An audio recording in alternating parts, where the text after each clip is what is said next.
Olá, sou o professor Humberto Elias Garcia Lopes e muito obrigado por assistir à primeira aula do curso Fundamentos da Estratégia.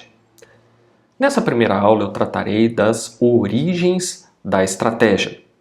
Quando falamos de estratégia, estamos falando de um conceito múltiplo, porque ele tem várias definições possíveis, e de um conceito que não nos permite fixar um único ponto no tempo que tenha sido a sua gênese.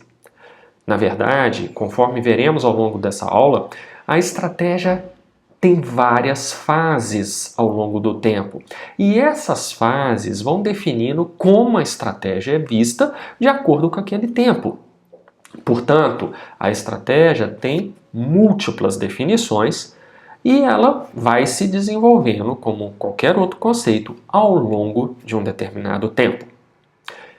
Eu quero agora te convidar para me acompanhar nessa linha do tempo no qual entenderemos como foi esse processo de evolução desses múltiplos conceitos de estratégia. Eu vou marcar essa linha do tempo em fases. Algumas fases, alguns períodos de tempo que eu considero importantes para entendermos como a estratégia se desenvolveu, como a estratégia se aperfeiçoou como conceito. Quero começar com aquilo que eu chamo de primeira fase, na qual a estratégia era voltada fundamentalmente para aplicações militares. Ou seja, era um conceito usado basicamente na guerra. A origem do termo estratégia vem do grego strategia e era usado lá na Grécia Antiga como um conjunto de práticas adotadas pelos exércitos para cumprirem os objetivos de guerra. Conforme eu disse, nessa primeira fase, o conceito de estratégia é profundamente vinculado à ideia de guerra, de combate. E não é combate no sentido metafórico, é combate físico mesmo, armas, mortes, assassinatos. Nessa primeira fase, em que a estratégia era tipicamente um conceito militar, algumas obras se destacaram e são muito citadas na literatura. A primeira delas é A Arte da Guerra, escrita pelo Sun Tzu. Aqui eu vou fazer uma observação. Na medida do possível, ao longo deste curso, eu vou dar para você uma série de bibliografias que você poderá consultar. E eu vou dar preferência àquelas que se encontram traduzidas para o português, partindo do princípio de que nem todas as pessoas conseguem ler no original. Então, A Arte da Guerra, você vai encontrar várias edições brasileiras, de editoras diferentes, inclusive, e você pode escolher qualquer uma delas, todas elas têm boas traduções, algumas são livros um pouco mais mal acabados, outros livros um pouco mais caprichados, com comentários e tudo mais, você escolha aquela que você achar melhor. Mas esse livro do Sun Tzu é um livro importante porque ele mostra exatamente essa aplicação da estratégia como um conceito de guerra. Ao longo do seu livro, o autor vai dando vários conceitos práticos para aquelas pessoas que viviam de guerras naquele tempo. É um livro escrito antes de Cristo, é um período bem conturbado da história, então batalhas, guerras e tudo mais eram comuns entre os povos daquele tempo. O Sun Tzu, um chinês, vai então escrever A Arte da Guerra, dando uma série de conselhos para os militares, conselhos sobre como vencer a guerra. Outro livro, esse assim já mais recente, já dos séculos posteriores, vai tratar também da estratégia como um conceito militar, um conceito de combate. É o livro Da Guerra, escrito pelo alemão Karl von Clausewitz. É um livro muito conhecido e frequentemente citado, que assim como A Arte da Guerra, do Sun Tzu, é um livro dedicado a desenvolver melhor as táticas e as estratégias de guerra, visando a vitória de um determinado exército sobre outro. Bom, por que eu estou citando esses dois livros e por que eu estou dando destaque nessa primeira fase? Porque exatamente A Arte da Guerra, do Sun Tzu, e o Da Guerra, do Karl von Clausewitz, são dois livros até hoje muito citados por professores de administração, por consultores, por pessoas que lidam com coach, como livros que trazem a verdade, aquilo que o empresário, que o gestor de hoje precisa saber sobre estratégia. Veja, nessa primeira fase, eu acabei de dizer que a estratégia é um conceito tipicamente militar. É um conceito voltado para a guerra, para a luta física. Não é metáfora, não. É para a luta física de verdade. E esses dois livros aí, que usam a estratégia nesse sentido, são usados até hoje por pessoas da área gerencial para dizer que são livros que trazem verdades para o gestor contemporâneo. E aí a pergunta que eu faço para você que me ouve é: será que essa literatura é válida para o conceito empresarial? Será que realmente livros que tratam a estratégia como guerra são válidos para as empresas? Ah, sim, claro. No mercado vivemos uma guerra entre empresas. Será que é assim a análise? Acompanhe comigo alguns aspectos importantes. Primeiro, claro que estratégias de guerra têm interseções com estratégias empresariais. Por exemplo, ambas envolvem aspectos logísticos, ambos envolvem mobilização eficiente e eficaz de recursos, que é a própria logística, ambos envolvem planejamento, ambas demandam objetivos claros. Só que a minha posição é que é pueril acreditar que basta adotar princípios de guerra para atuar no mercado. Por quê? Primeiro ponto. A estratégia de guerra implica planejar mortes, e não são mortes metafóricas. Segundo ponto. A estratégia de guerra visa vencer pela força. E no mundo empresarial hoje, embora o objetivo de cada empresa seja vencer no mercado, essa vitória é conseguida muito mais com acordos, com negociações, do que propriamente pela imposição da força bruta. Então, a minha posição a respeito do uso dessa literatura de estratégia de guerra ao contexto empresarial é a seguinte: é uma tremenda bobagem. São livros que devem ser lidos dentro de um contexto histórico. Ou seja, se o seu objetivo é entender como o conceito de estratégia foi evoluindo ao longo do tempo, então não deixe de ler o Sun Tzu, que é um belíssimo livro por sinal, não deixe de ler o Karl von Clausewitz, que é outro belíssimo livro por sinal, mas entenda, aquilo ali é estratégia de guerra. Aquilo ali são livros representativos de uma época em que estratégia estava associada a campo de batalha. Nada de metáfora, o campo de batalha é de verdade. Então, se você quer aprender sobre a evolução do conceito de estratégia, esses livros e outros que tratam a estratégia como estratégia de guerra são fundamentais para você ver como esse conceito era aplicado originalmente. E terminou por aí. Nada de ficar puxando o Sun Tzu e o von Clausewitz para os dias de hoje, achando que ambos oferecem dicas valiosas sobre como vencer na guerra do mercado. Isso é uma tremenda bobagem, porque como você verá ao longo dessa aula, o conceito de estratégia já evoluiu e evoluiu muito. O que o Sun Tzu e o von Clausewitz falaram nos livros deles são coisas que eram para um contexto de guerra, né, em tempos mais remotos e que não se aplicam hoje, muito menos à realidade empresarial. As coisas mudaram, as coisas evoluíram. Não faz sentido ficar utilizando um livro de 2000 anos antes de Cristo para achar que ele dá explicações sobre o que é um ambiente empresarial. Isso é uma tremenda bobagem. Bom, dito isso, então, nós encerramos a estratégia nessa primeira fase, em que ela era tipicamente um conceito de guerra. Vem a segunda fase, então, em que é uma segunda fase marcada ali na primeira Revolução Industrial, que começa cerca do ano 1700, não é uma coisa exata, e vai até cerca do ano 1800. É um período marcado, então, pela primeira Revolução Industrial que começa lá na Inglaterra no século XVIII. Bem, o que acontece? O termo estratégia continuou sem aplicação visível no ambiente empresarial. Ele continua sendo um termo tipicamente associado a guerras. E há algumas razões para, já nessa segunda fase, essa visão ainda predominar. Primeiro, os mercados eram dominados por empresas relativamente pequenas, isso nessa primeira fase da Revolução Industrial. Havia mínima utilização de capital fixo e a oferta de produtos era feita basicamente de produtos homogêneos, ou seja, produtos com pouca diferenciação entre si.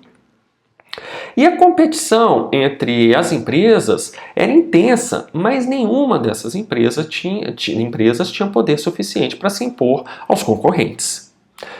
Essas 4 razões aí descrevem o chamado mercado de concorrência perfeita. Mercado que vai ser hipotetizado, melhor dizendo, por 2 economistas importantíssimos, que são o Adam Smith e o David Ricardo. Bom, não é à toa que nessa primeira fase da Revolução Industrial nós vamos ter uma literatura clássica sobre estratégia, né? Estratégia aí entre aspas, conforme eu disse, ela continuava sendo um conceito típico dos militares, mas vai ser uma literatura que vai falar muito sobre as características desse mercado altamente concorrencial, que são essas características que eu mencionei antes. E no caso do Adam Smith, ele vai inclusive usar a ilustração da chamada mão invisível do mercado.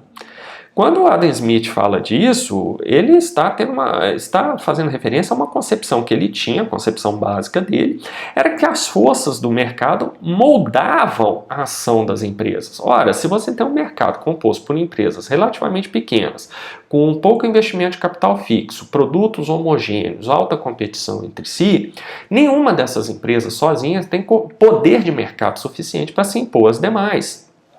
Então, a condição competitiva do mercado, essa força do mercado, acaba estabelecendo que é um mercado altamente concorrencial e é essa força competitiva que vai determinar como as empresas ali naquele mercado agem. Cada empresa separadamente ela não tinha poder de impor sua vontade sobre as demais, então é a força do mercado que impõe a sua vontade sobre a empresa e não o inverso. Essa era a realidade dessa primeira fase da Revolução Industrial e era essa a realidade que o Adam Smith e o David Ricardo viram nos seus tempos e é sobre isso que eles vão escrever. Veja, nesse cenário não fazia sentido em falar de estratégia, porque estratégia pressupõe que a empresa pode fazer alguma coisa para mudar essa força de mercado, essas forças de mercado. Ora, se a concepção predominante é que as forças de mercado se impõem às empresas, então não fazia sentido ter estratégia propriamente dito, porque nenhuma estratégia seria suficientemente forte para permitir a essa empresa moldar o que quer que seja das forças de mercado. As empresas tinham simplesmente que se adaptar ao que o mercado determinava, e para isso aí não era preciso ter uma estratégia ativa, uma estratégia que visava mudar esse estado das coisas. Bom, então nessa segunda fase aí do conceito de estratégia, nós vamos ter duas referências básicas que vão nos ajudar a entender como o mercado era visto até então. A primeira delas é um livro importantíssimo, é o livro que vai estabelecer a economia como um campo à parte do conhecimento humano, que é A Riqueza das Nações, do Adam Smith. Essa edição que eu cito aí é uma edição da coleção Os Economistas, há outras edições de várias editoras brasileiras, então você pode, se quiser, comprar uma delas e todas são bem interessantes. E claro, também um outro livro clássico dessa época são Os Princípios de Economia Política e Tributação, do David Ricardo. A Riqueza das Nações, Os Princípios de Economia Política e Tributação vão dar a você uma ideia muito clara de duas coisas. Primeiro, como esses dois autores viam aquele mercado dessa época, da primeira fase da Revolução Industrial, marcado por essa competição intensa entre empresas de pequeno porte e sem que nenhuma delas tivesse poder suficiente para se impor sobre as demais. E segundo, você vai ver como, isso é muito interessante nos dois autores, como a ideia de estratégia era dispensável por causa dessa concepção de que as forças de mercado se impunham sobre a vontade das empresas. Bem, mas essa fase um dia terminou. E aí começa a terceira fase, que vai se iniciar lá com a segunda Revolução Industrial, que começa por volta de 1850 e se estende até a Segunda Guerra Mundial. Nessa terceira fase, a estratégia torna-se um conceito pelo qual os gestores pretendem moldar as forças de mercado e influenciar um ambiente competitivo. Veja que a concepção da terceira fase marca uma ruptura em relação à concepção da segunda fase que nós vimos anteriormente. Na segunda fase as forças de mercado se impõem sobre a empresa. Logo, é desnecessário que a empresa desenvolva estratégias, porque nenhuma estratégia vai conseguir se sobrepor a essas forças de mercado. Nessa terceira fase, agora sim, a estratégia é um meio pelo qual os gestores das empresas podem tentar moldar as forças de mercado e influenciar o ambiente competitivo. Repare como isso é uma ruptura completa em relação à fase anterior. Uma concepção completamente diferente. E por que essa concepção muda tanto de uma fase para outra? Bem, precisamos entender o contexto histórico. Nós agora temos o desenvolvimento das ferrovias nos Estados Unidos, que começa exatamente por volta de 1850. Esse desenvolvimento das ferrovias nos Estados Unidos leva à formação dos mercados de massa lá no território americano, primeiro nos Estados Unidos e depois na Europa.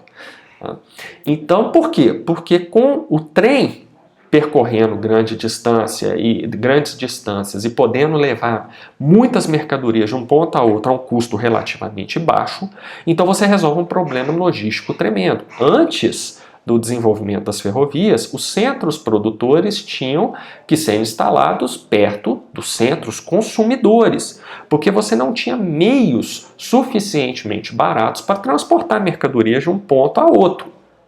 Agora, com as ferrovias, você passa a ter esses meios de transportar mercadorias por longas distâncias a um custo relativamente baixo. Então você pode ter um centro produtor distante de um centro consumidor, porque você agora tem como escoar a um custo baixo aquela mercadoria.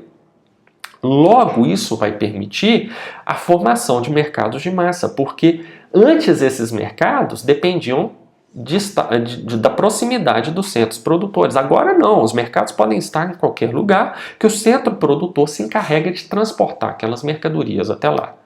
Então essa dissociação entre ponto de produção e ponto de consumo vai ser um dos fatores que permite a formação desses mercados de massa. Outro aspecto também é que é um período marcado pelo acesso facilitado ao crédito e ao capital.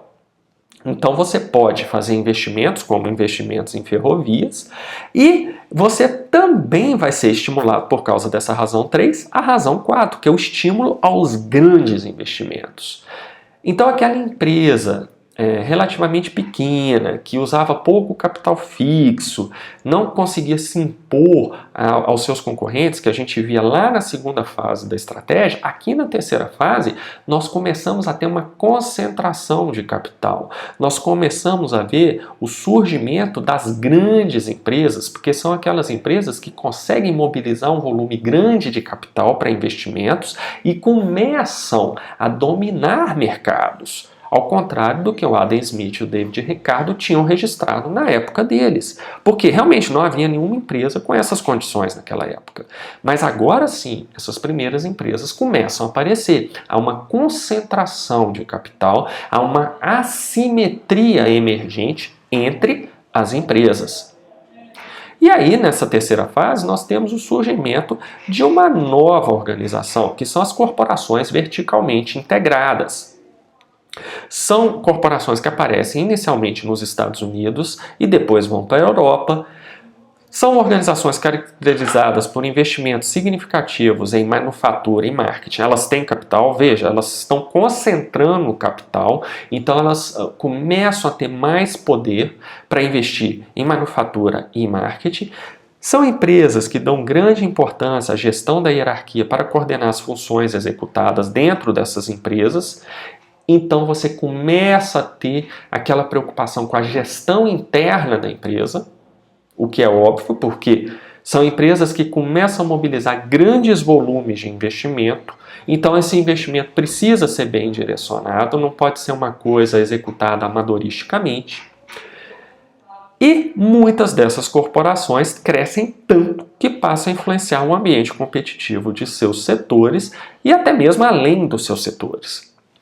Você começa a ter empresas que vão se agigantando, que passam a ter um poder de mercado muito grande dentro do seu próprio setor, e por serem empresas com grande poder de mercado dentro do seu próprio setor, como os setores são conectados entre si, essas empresas, de certa forma, acabam influenciando até mesmo outros setores.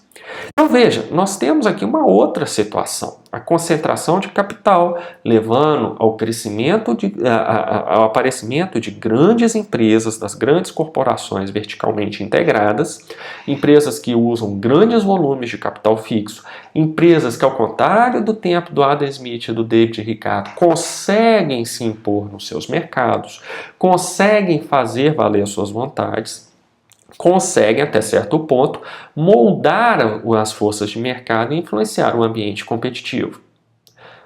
Nesse contexto, então, a estratégia passa a ser importante para a empresa, porque é a estratégia que vai responder à pergunta do tipo: como nós podemos moldar essas forças de mercado e como nós podemos influenciar a situação competitiva desse mercado.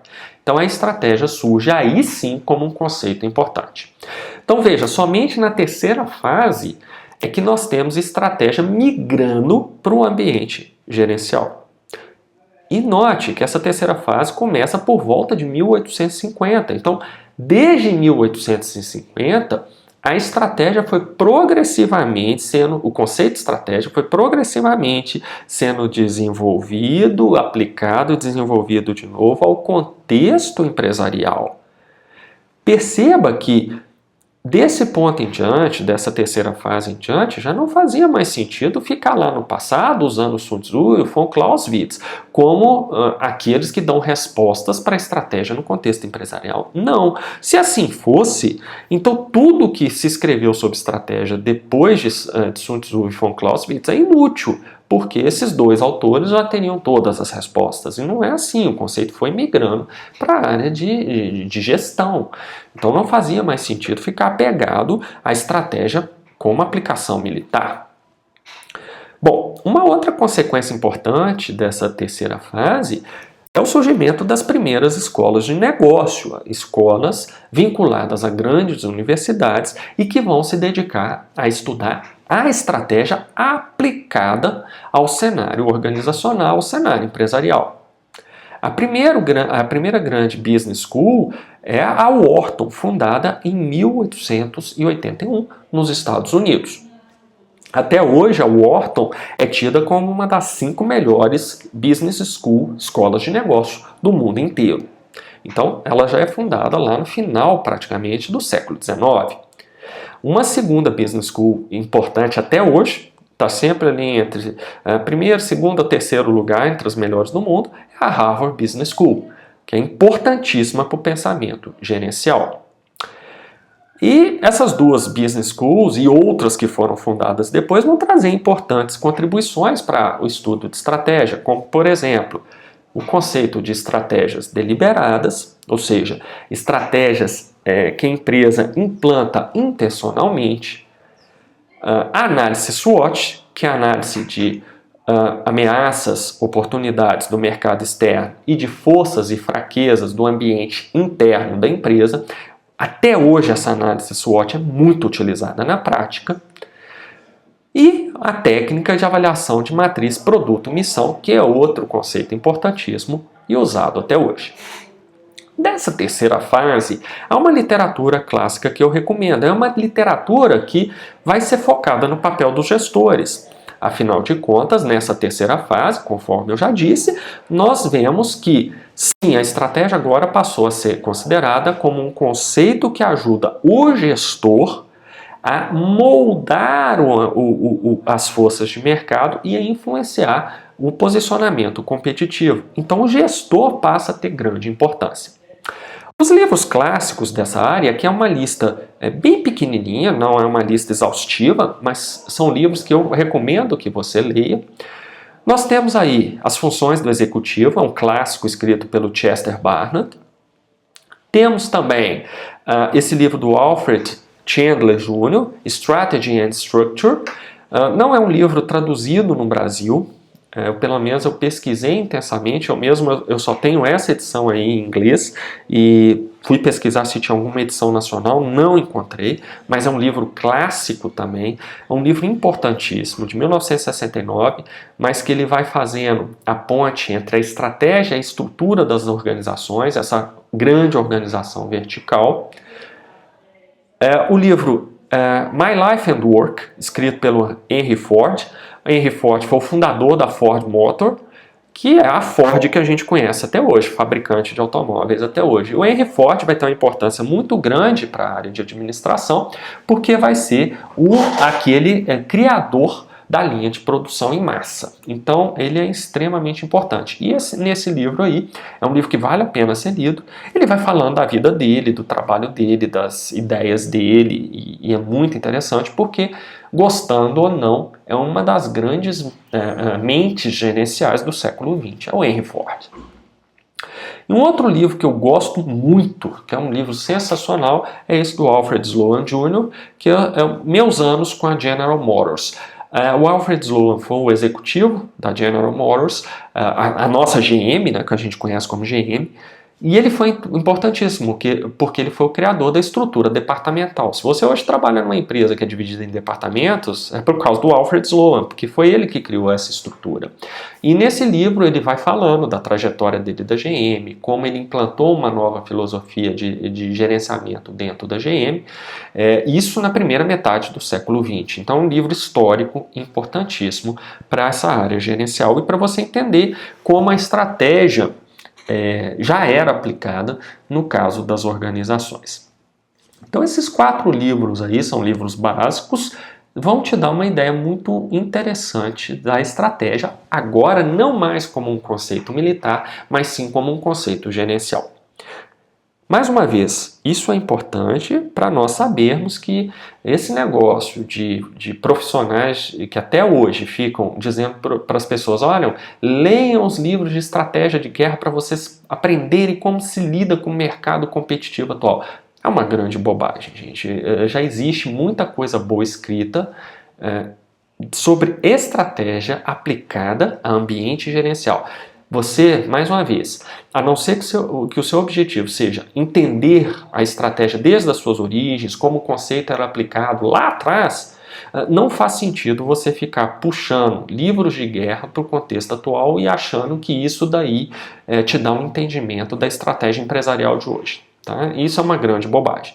Faça isso, leia esses livros de estratégia aplicada à guerra, se você quer entender como o conceito nasceu, como ele era aplicado originalmente. Do contrário, parta logo para a literatura gerencial. Senão você não vai perder um tempo danado e vai usar o conceito de estratégia de guerra de uma maneira que não foi a maneira para a qual ele foi criado. Bem, entramos então na 4ª fase, que começa ali por volta da Segunda Guerra Mundial, antes da Segunda Guerra Mundial terminar, por sinal, e vai durar até por volta de 1980. É uma fase no qual as demandas da guerra incentivaram o desenvolvimento da estratégia aplicada à gestão de recursos. A escassez trazida pela guerra vai forçar o surgimento de uma série de conhecimentos, uma série de técnicas voltadas para essa gestão de recursos. E aí a estratégia vai ser importante, porque vai ser um conceito gerencial voltado para que os gestores lidassem com esses recursos escassos. Novos conhecimentos vão surgir daí, dessa necessidade geral, dessa demanda geral.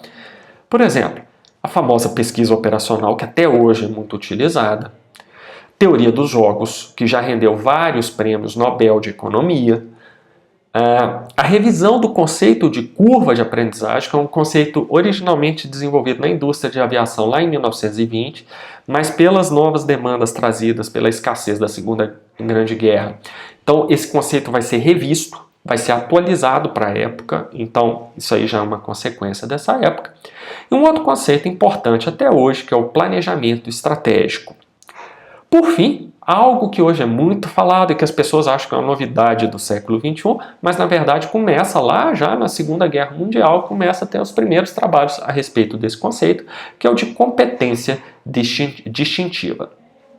Então tudo isso daí vai surgir dessa quarta fase, marcada aí pela crise trazida pela Segunda Guerra Mundial, pela escassez, pela retração econômica inicialmente, depois o mundo entra numa fase que é conhecida como época de ouro da economia, mas até lá a escassez vai trazer então a necessidade desses novos conhecimentos e a estratégia aí vai surgir então como um termo fundamental para gerenciar esses recursos escassos.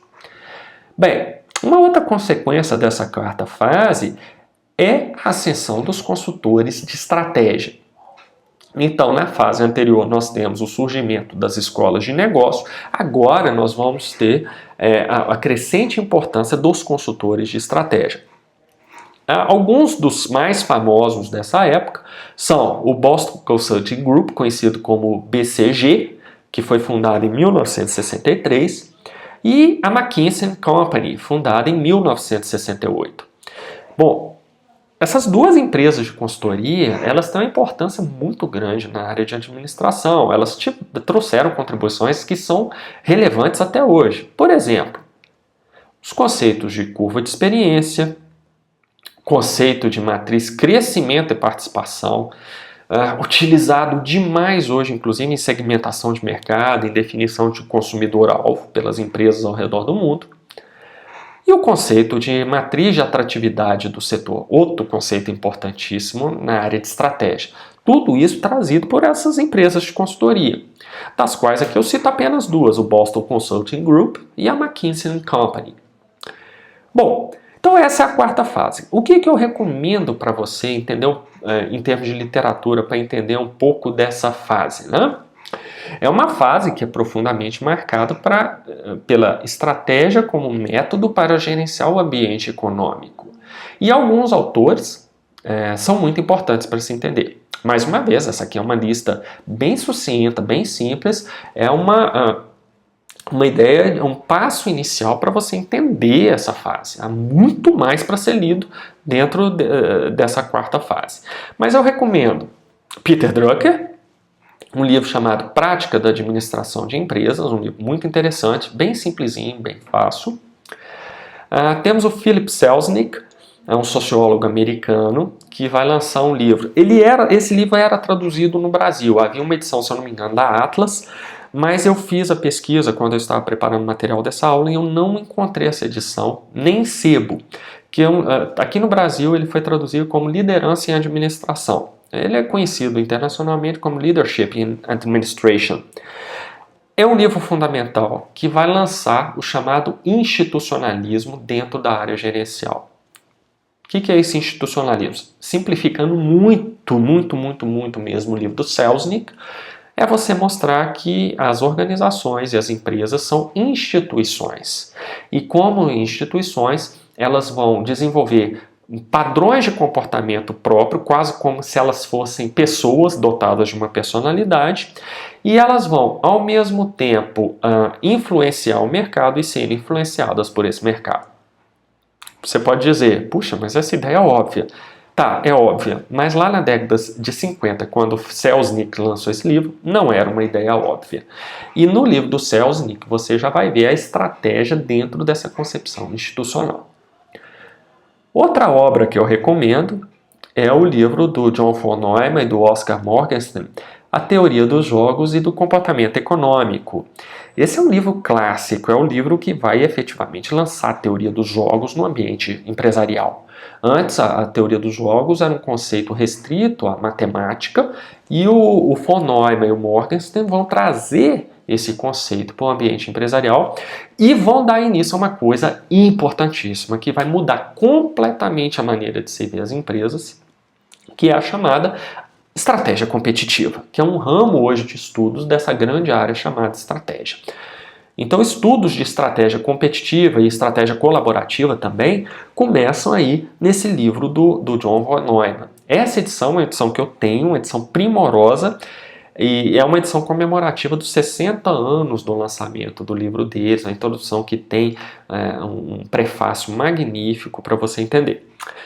Bom, só uma observação. Esse último livro de teoria dos jogos eu recomendo apenas para aqueles que têm uma formação matemática um pouco mais sólida, porque é um livro que vai usar muitas integrais, muitas derivadas, muita ideia de limites, ou seja, vai usar muito cálculo diferencial e integral. Se você não tem a menor ideia do que seja isso, então já é um livro árido para você. Você não vai conseguir acompanhar esse livro aí. Mas se você tem uma formação melhor nessa área matemática, você consegue ler bem essa parte aí, é um livro fundamental para você entender estratégia nessa quarta fase. Entramos então na quinta fase, que é a fase marcada pela estratégia voltada para a obtenção da vantagem competitiva. É uma fase que se inicia por volta de 1980 e vai até os anos 2000. Então, conforme eu disse, a estratégia como uma teoria para obter vantagem competitiva. E aí é uma fase marcada por uma visão dual das teorias de estratégia. A primeira é aquela visão que nós chamamos de outside in, que é a partir do mapeamento do seu ambiente externo, a empresa define a estratégia para obter vantagem competitiva. Então essa visão outside in, ela parte do princípio que, bom, a estratégia é uma teoria para a empresa obter vantagem competitiva. E o que é vantagem competitiva? É você ser capaz, como empresa, de criar mais valor econômico do que os seus concorrentes. Então, nessa quinta fase, a ideia é, para eu gerar mais valor econômico do que os meus concorrentes, eu preciso ter uma boa estratégia. Então pronto, essa é a aplicação. Nessa visão outside in, para eu ter essa boa estratégia para obter vantagem competitiva, primeiro eu vou analisar o meu ambiente externo e a partir das demandas desse ambiente externo, eu vou definir uma estratégia para a minha empresa. Estratégia essa que, por estar bem articulada com essas demandas do ambiente externo, vão me permitir obter vantagem competitiva. Basicamente, a visão outside in é a visão de que, a partir das forças externas, eu moldo a estratégia da minha empresa. A outra visão, que se contrapõe a essa, é a visão inside out, na qual a empresa define a sua estratégia a partir do seu conjunto de recursos e competências internos. Então, nessa visão inside out, ao invés de primeiro avaliar o ambiente externo e depois, com base nessa análise externa, eu definir minha estratégia para obter vantagem competitiva, na visão inside out, eu primeiro olho para aquilo que eu já tenho como recurso e capacidade, aquilo que eu vou precisar comprar em termos de recurso ou capacidade, ou desenvolver internamente, para só então, a partir disso que eu já tenho, eu formular uma estratégia que vai atender ao mercado interno, ao mercado externo. Então veja, essas duas visões se contrapõem. Na primeira, eu olho primeiro o externo e moldo a minha estratégia à demanda do externo. Na segunda visão, a inside out, eu primeiro olho o que eu tenho internamente, a partir disso eu desenvolvo uma estratégia que vai atender ao mercado externo. Veja, o problema não é o atendimento do mercado externo, do que o mercado externo está pedindo. Tanto uma visão quanto a outra partem do princípio que você precisa atender ao mercado externo. A questão, a diferença entre a visão outside in para inside out é que no caso da primeira, você parte da análise do mercado externo e adapta a sua empresa internamente. Na segunda visão, a inside out, você parte da sua análise interna para então se adequar ao mercado externo. É uma questão de ponto de partida.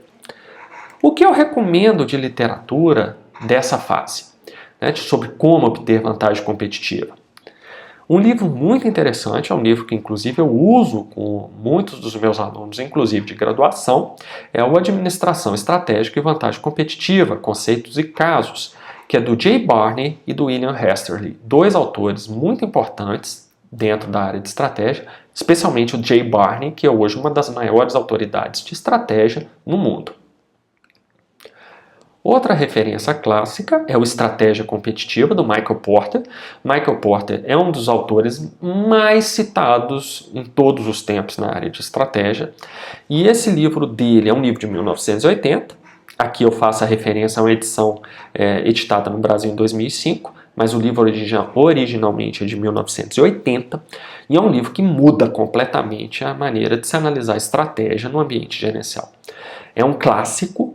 É obrigatório por qualquer pessoa que diga que entende minimamente de estratégia gerencial. Então, sem estudar o Michael Porter, o Estratégia Competitiva, você pode saber, você não sabe nada de estratégia. Um outro livro que eu recomendo também do Porter é o livro seguinte dele, que é o Vantagem Competitiva, originalmente lançado em 1985, mas aqui eu faço menção à edição de 1989.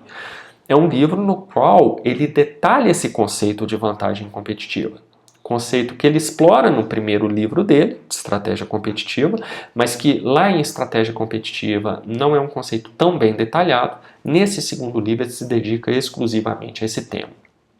O Estratégia Competitiva e o Vantagem Competitiva, ambos do Michael Porter, são livros obrigatórios em qualquer pessoa que vá lidar com estratégia na área gerencial. Bom, finalmente chegamos na sexta e última fase, a fase marcada pela existência de mercados globais. É uma fase que começa por volta do ano 2000. Em história nós não temos, muitas vezes nós não temos um ano preciso para iniciar uma fase. Por isso eu uso esse Czinho aí no slide. Esse Czinho é a abreviatura de uma palavra latina, que é a palavra circa, que significa cerca de, por volta de. Então, toda vez que você vira esse Czinho junto com um ano, pode saber que é circa alguma coisa, cerca de ano 2000 e assim por diante. E que é uma fase que começa por volta do ano 2000 e perdura até os nossos dias. Bom, nessa fase, os conceitos tradicionais e novos de estratégia se mesclam para criar estratégias adequadas para a competição em mercados globais. Qual é o contexto histórico disso? Nós temos aí deslocamento da economia para os países emergentes, especialmente a China, e hoje os países emergentes respondem por a maior parte da economia mundial. Claro que aí quando país emergente, o Brasil é classificado como um país emergente, mas há uma assimetria entre esses países. Quando nós falamos em países emergentes, nós estamos falando basicamente, primeiro lugar disparado a China, segundo lugar a Índia, terceiro lugar, a Rússia. E aí depois você tem outros países, como Singapura e por aí vai. Singapura, Taiwan e por aí vai. Mas não entenda esses países emergentes como um bloco homogêneo. Não são. Entre eles é China disparada e depois tem o resto, né? Incluindo o Brasil nesse resto aí. Mas então você tem um deslocamento da importância da economia para esses países. São países caracterizados por mercados em crescimento, ao contrário da Europa, que é um mercado relativamente estagnado já há muitos anos, dos Estados Unidos, um mercado que não cresce às taxas que foram vistas no passado, enquanto que os emergentes você tem mercados que crescem muito, o que é natural, porque nesses países há muita coisa ainda para ser feita, muitos investimentos em infraestrutura e tudo mais para serem feitos. Então é natural que esses mercados tenham mais espaço para crescimento. E o próprio processo de enriquecimento desses países fazem com que parcelas significativas da população passem a ter acesso ao mercado de consumo, e esse consumo tende a ser maior do que aquele verificado em países que já têm economias consolidadas, economias mais sólidas ao longo do tempo. É o caso dos Estados Unidos e da Europa. Então, por isso, há esse deslocamento para os países emergentes, porque eles simplesmente experimentam taxas de crescimento de consumo e crescimento de mercado muito maiores do que dos países desenvolvidos. Uma outra característica é o gerenciamento de empresas em rede.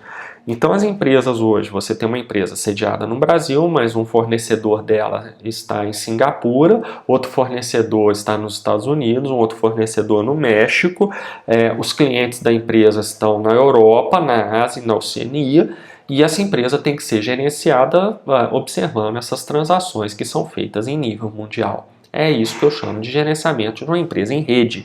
É uma empresa que funciona com vários parceiros ao mesmo tempo. E temos também padrões fluidos de atuação empresarial. Você não tem mais, você até tem alguns modelos mais bem definidos de atuação empresarial, mas a palavra de ordem nessa sexta fase, com esses mercados globais, é grande instabilidade nos mercados, você não tem um equilíbrio duradouro dos mercados, então você precisa ser flexível, você precisa estar atento para as mudanças, você precisa ser capaz de se aperfeiçoar e de mudar suas concepções constantemente. Então, é isso que eu estou chamando de padrões fluidos de atuação empresarial. Você não consegue se manter fiel o resto da vida a um mesmo tipo de prática, porque os mercados mudam e mudam muito fortemente em vários casos.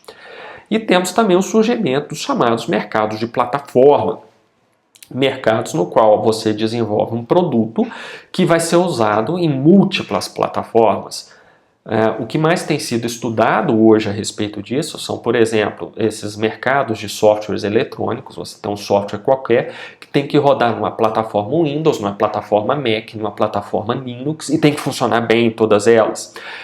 Tudo isso vai ter implicações importantes em termos de custo de desenvolvimento, em termos de logística, em termos de estratégia competitiva da empresa que pretende oferecer um produto voltado para múltiplas plataformas. Então a estratégia vai ser um conceito interessante e um conceito muito importante para ajudar a empresa a atuar nesse tipo de mercado. Há uma literatura muito grande sobre isso, uma literatura muito relevante. É uma literatura em inglês, tá? Predominantemente em inglês. Então, se você tiver interesse nesse assunto, mande uma mensagem para mim e eu posso te indicar alguns bons textos que estudam e que lidam com essa questão dos mercados de plataforma. Bem, fora isso, alguns textos de referência. Não pus dessa última fase específica porque se mistura com os textos de referência que eu usei na própria aula e há muita coisa sendo produzida hoje sobre essa última fase. Então, mais uma vez, se você tiver interesse em saber alguma coisa mais específica sobre essa fase que nós vivemos, me mande uma mensagem, eu vou ter o maior prazer em enviar uma bibliografia para você.